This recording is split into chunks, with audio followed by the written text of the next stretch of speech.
Добрый день, дорогие подписчики и гости канала.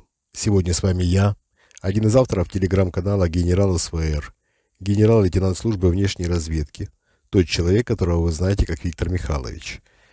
Сегодня у нас вторник, 13 декабря, выпуск промежуточный. Мы с вами работаем в новом формате. И большое спасибо всем, кто поддерживает наш новый формат и ставит свои лайки, оставляет комментарии к каждому ролику.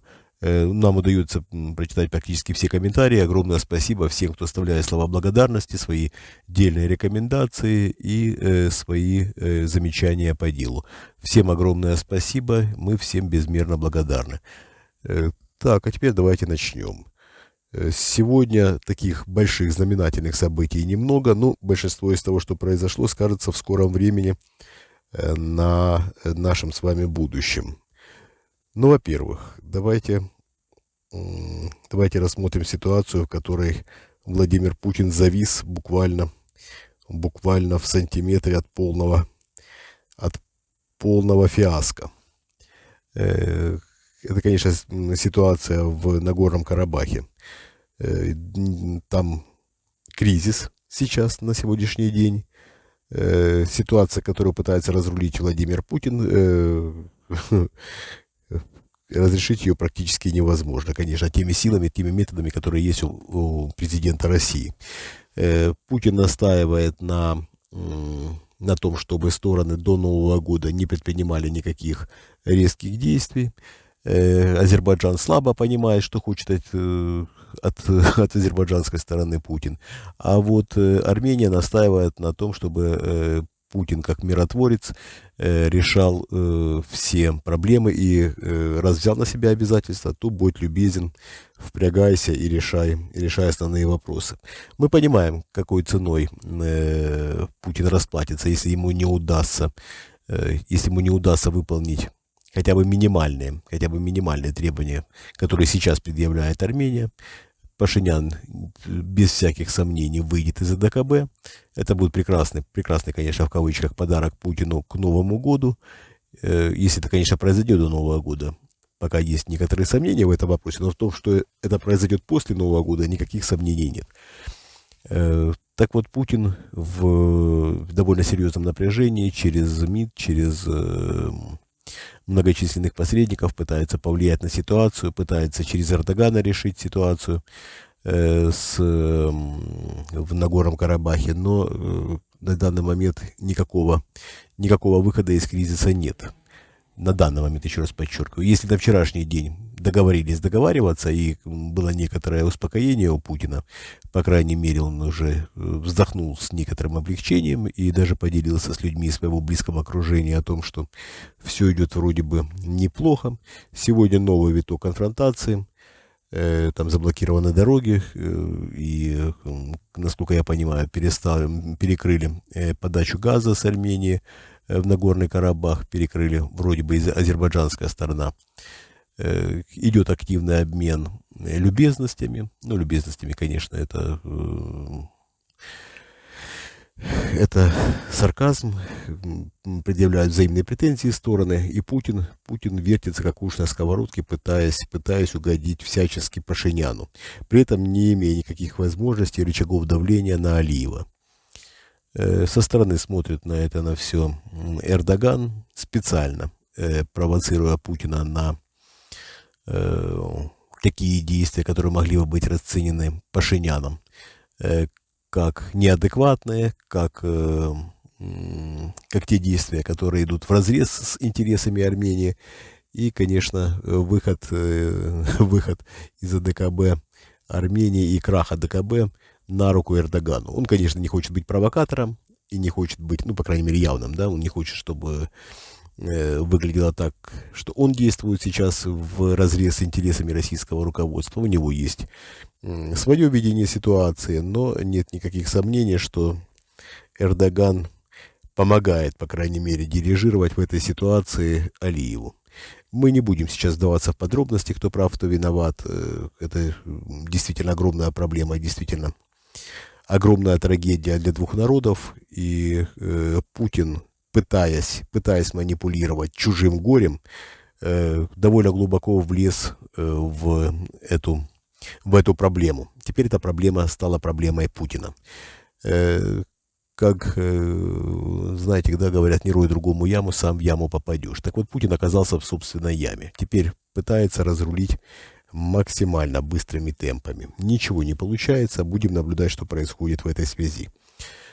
Очень интересно, потому что Новый год близко, и крах АДКБ перед Новым годом для Путина, конечно, будет личная трагедия. А все, что для Путина плохо, для нас, для всех с вами просто великолепно. Так, теперь давайте рассмотрим еще один вопрос. Все никак Путин не может решить, каким же замечательным образом ответить на введение граничных цен на российскую нефть со стороны многих стран. Думает Путин, как отомстить, чтобы такого выдумать. Даже кремлевские политологи, политологов кремлевских, это как масло масляное, да, выражение. Извиняюсь, те политологи, которые на сегодняшний день лижут зад Путину, конечно, по своей сути политологами не являются. Путинские прихлебатели говорят, что сейчас Путин разродится таким решением, что рухнет вся экономика всех стран, которые существуют на этой планете, которые ввели граничные цены на российскую нефть. Глупость полная, конечно, ничего абсолютно не почувствуют, какой бы ответ ни был. Путин может выстрелить себе в ногу, может отказаться от продажи нефти тем странам, которые будут соответствовать тому или иному ценовому пределу, который утвердят, вернее, ценовой предел на российскую нефть. Но это абсолютно не показатель. Мы с вами видим, какие низкие цены на российскую нефть уже. Даже то, что ряд стран ввели ограничения по цене на российскую нефть, уже вызвало падение нефти на мировом рынке, падение цен на нефть на мировом рынке. Сейчас цены на нефть одни из самых низких за год, поэтому я думаю, что особо беспокоиться экономикам тех стран, против которых Путин решит выступить, особо нечего. Да, российская экономика довольно неплохо справляется с кризисом. Неплохо, потому что все могло бы быть гораздо хуже. Это признают практически все западные страны, которые ввели санкции против России, против российской экономики. И отдают должное прежде всего экономическому и финансовому блоку правительства. Ну и, конечно, главе Центрального банка. Нисколько не нахваливаю этих людей, я просто констатирую факты. Говорю о том, что люди действительно справляются неплохо, и это факт. Действительно, после введения всех санкций должно прогнозируемое падение ВВП десятки процентов, десятки. Сейчас это в реальных цифрах около 3,5%. Тоже немало, но все же не десятки процентов. И теперь давайте перейдем также к теме. Многих интересует, насколько стабилен будет рубль в ближайшее время. Все, конечно, зависит от перипетий на фронте и от принятия Путиным определенных решений. При введении военного положения рубль перестает стоить каких-то разумных денег. Конечно, это будет перевод экономики в ручной режим. Официальный курс может сохраняться довольно стабильным. Но вот курс на черном рынке будет совсем другой. Но и опять-таки санкции.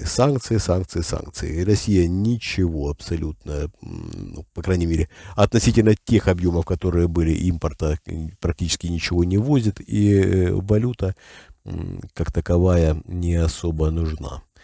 На экспорт в то же время уходит довольно немалая часть из того, что было. Импорт упал гораздо сильнее, чем экспорт. По крайней мере, нужда в валюте пропала довольно серьезно. Сильных потрясений по рублю в ближайший месяц, вероятно, не будет. Я думаю, что основные потрясения будут в следующем году. То, что в следующем году они будут, это практически гарантировано. В этом году практически нет. Ну, по крайней мере, это оценка тех людей, которые имеют отношение к управлению в финансовом секторе. И я вам пересказываю практически то, как я понял их изложение и понимание ситуации на сегодняшний день. Возможно, конечно, я в этом случае являюсь немного испорченным телефоном, потому что я не специалист в области экономики и финансов.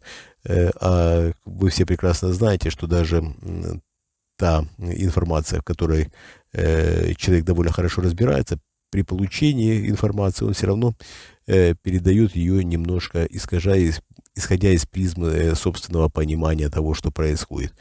Я всегда делаю на это скидку, потому что все мы люди, и это присуще всем людям, вот буквально всем без исключения.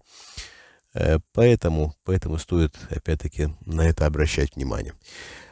Так, давайте на сегодня все. Еще раз, сегодня был довольно спокойный день. Завтра, вероятно, будет немного более динамичным. Мы с вами обязательно увидимся, услышимся. И всем большое спасибо. Мы вас любим. Это искренне, это главное.